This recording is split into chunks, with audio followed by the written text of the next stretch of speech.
नमस्ते। आज हामी एउटा यस्तो अभियानको बारेमा कुरा गर्दैछौँ जुन नेपालको विराटनगर शहरमा नागरिकहरू आफैले चलाइरहेका छन्। उनीहरूको एउटै सङ्कल्प छ, आफ्नो शहरलाई हरियाली बनाउने। हरियाली शहर, स्वस्थ भविष्य।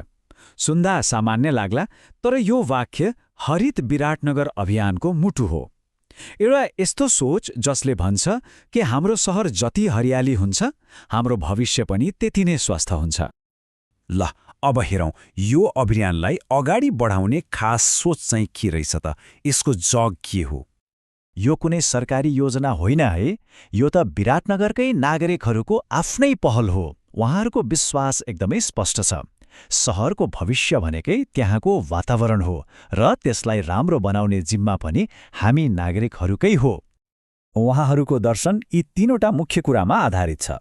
पहिलो, हरियाली भनेको स्वास्थ्य हो।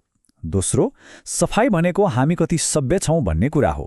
र तेस्रो, दिगोपन, अर्थात् आज हामी जे गर्छौँ त्यो भविष्यप्रति हाम्रो जिम्मेवारी हो। यसले रुख रोप्ने कामलाई एउटा गहिरो अर्थ दिएको छ, होइन त? तर यो सोचाइ मात्रै त होइन। अब हेरौँ यो सोचलाई वास्तविकतामा बदल्न के कस्ता कामहरू भइरहेका छन्। उहाँहरूको काम गर्ने तरिका पनि एकदमै स्पष्ट छ। 4वटा मुख्य अभियानहरू छन्। सडकमा रुख रोपेर प्रदूषण घटाउने, फुटपाथमा फूल रोपेर शहरलाई सुन्दर बनाउने। तर काम त्यतिमै सकिँदैन। रोपिएका बिरुवालाई हुर्काउने र शहरलाई सफा राख्ने काम पनि सँगसँगै लगिएको छ। कस्तो राम्रो र समग्र योजना!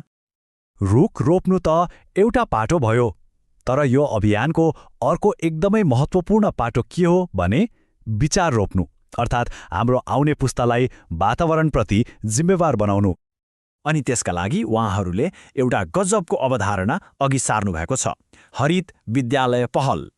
यसको मुख्य उद्देश्य भनेको विद्यालयहरूबाटै वातावरणीय शिक्षा सुरु गर्नु हो र यसको सबैभन्दा प्रभावकारी माध्यम हो शिक्षक तालिम। यो तालिममा शिक्षकहरूलाई एकदमै व्यावहारिक कुराहरू सिकाइन्छ, जस्तै स्कुलमा कसरी वृक्षारोपण गर्ने, फोहोरलाई कसरी व्यवस्थापन गर्ने र सबैभन्दा महत्त्वपूर्ण, बालबालिकाको मनमा सानैदेखि वातावरणप्रति माया कसरी जगाउने। कति मार्मिक कुरा होइन त? आज शिक्षकलाई सचेत बनाउन सकियो भने भोलिको पुस्ता आफै जिम्मेवार बन्छ।